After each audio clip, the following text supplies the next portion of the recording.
everyone. We are in conversation with education leaders and let's have a word with Madam Monica Chavla. Ma'am, may I please request you to introduce yourself? Yes, sure. Myself, Monica Chavla, Principal St. Joseph Senior Secondary School, Chandigarh. Right. So ma'am, may I please ask you a few questions? The first question is, what are the new set of challenges that are being faced by the teachers these days? If we talk of teachers, I think, ma'am, it's the empty cups of the students which are not having their belongingness and the self-esteem quotient filled by their family members or peer group or teaching. So that is something which bothers them, because if the child is not having the sense of belongingness or his or her self-esteem is not catered well, then he or she will not be mentally present in the classroom, though physically they are sitting very much in the classroom. So it's very important for teachers to ensure that the children's emotional cups are filled, and this is one of the biggest challenge for them to fill it, because they have other things also to take care. But I think where there is a will, there is a way. So ICTRC is doing an amazing job. It is making every teacher a perfect counselor so that their cups can be filled and they can be attentive towards whatever the learning expectations are and can achieve those learning outcomes. Very well said. Ma'am, this lands me to another question. What do you think are the reasons behind these growing problems? So I think in our society we can very clearly see that there's a lot of unrest amongst families. There can be chronic illness, there can be financial crisis, there can be family split going on. So we see such things happening more frequently than ever before. And children are victimized because they are not able to handle it. You know, in the past we used to hear about bullying as a problem, peer pressure as a problem, inferiority complex as a problem. But now the basic these are already very much there, but there are more problems which are adding to it, and those are of the family structure and the kind of changes which are happening in the society. So they have a lot of distractions, they have a lot of temptations which are not that good. They are very wild temptations. Sometimes their peer group is not that healthy, and at times, as I told you, the family problems also toll heavy upon their mental health. And that becomes a reason for them being devoid of that belongingness quotient and devoid of that self-esteem also. That's wonderful. So ma'am, in which areas do you think the teachers have to be trained to deal with all these challenges? Yeah. So I think teachers already are doing a lot. They are wearing a lot of hats together, and they are juggling between so many roles at the same time, irrespective it's a maths teacher, Hindi teacher, Sanskrit teacher. They have to be a counselor first of all, they have to be a mother to all the students. So it's very important for them to connect before correcting. So whether they are correcting the child in academics or they are correcting the child in behavioral aspects, they have to make sure that they are approaching the child through connection first and then correction. And they are feeling the child before healing the child. So these are the two things which a teacher can do, and she can actually ensure that she is very successful in bridging up with the child and also ensuring the desired change is brought in every child.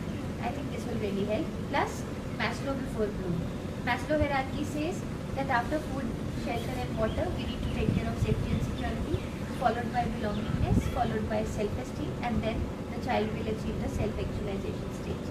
So the teachers have to ensure that Bloom's taxonomy में तो focus करना ही है learning outcomes के लिए, लेकिन हमें उससे पहले belongingness express करनी है बच्चों को और उनकी self-esteem को cater करना है.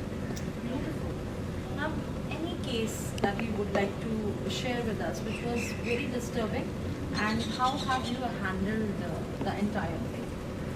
So all of a sudden I can think of one case which was quite recent. There was a child who was caught while cheating during the exam, and the teacher was quite angry and annoyed and frustrated, as a teacher would be, that I have been teaching them moral lessons and ethics and integrity and see what they are doing in my subject exam.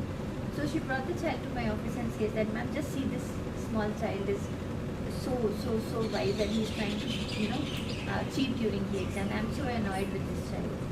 So I told her, I said, okay, you please carry on with your invigilation, I'll take care of this.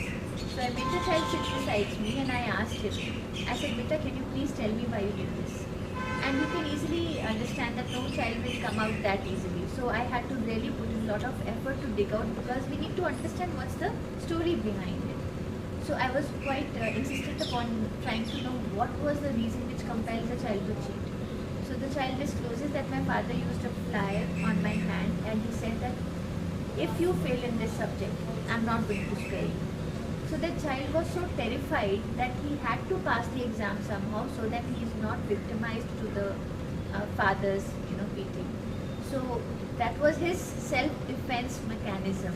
So we have to ensure that we empathize with every child, we put our feet into their shoe and then understand what are they going through so that we can understand. So that is the time when I understood that the father is not trying to be a friend to the son.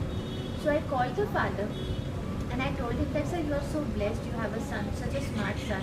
Why don't you enjoy the relationship as a friend with him? Why don't you take him out for walks and why do you focus so much on academics when there is so much to otherwise enjoy with your own son? So, it took around 40-45 minutes of we both exchanging our views.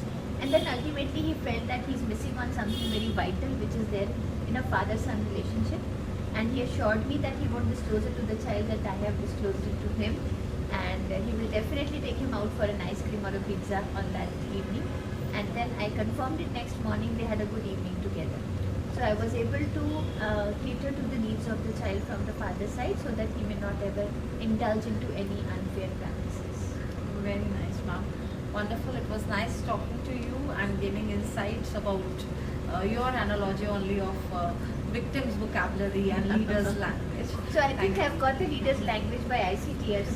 I've been associated with them for I think around 7-8 years. And whatever success I am achieving at the role of an administrator, I think all the key tools I have received from ICTRC. So big thanks to them for helping us redesign our artillery every time we combat different situations of the students. So big thank you to ICTRC and to you for having me here. Thank you, ma'am. Thank you.